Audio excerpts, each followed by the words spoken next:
My dream was to become a journalist, really an investigative journalism. This was my dream.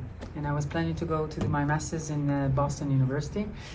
But I did cinema, but it was cinema and communication and the political science, and I decided to shift. But it has always been my goal to become Israel's ambassador and defend our policies and promote our interests. First of all, it's interesting.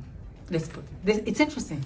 You know, the world is changing all the time, and to understand the geopolitical changes and really understand what happens in the different countries and different regions of the world, for me, it's fascinating. And that's what I love about diplomacy as well.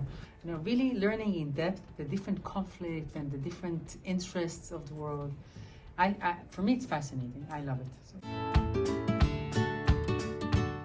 You need to be able to converse, to dialogue, first of all, to listen to others.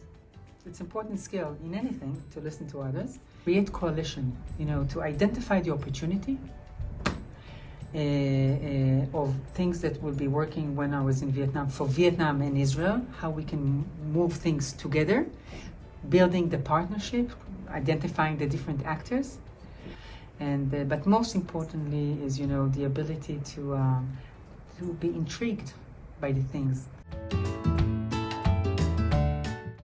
Investigative in a positive way, you know, learning new cultures, learning what motivates people, different places. So for me, this is the most important. And I think it's a fascinating world. If it doesn't interest you, then move on. You know, it's not the private sector. Probably they'll never be reached from becoming a diplomat. But that's okay. They'll have a full life and a very interesting life. And I think that's what's important.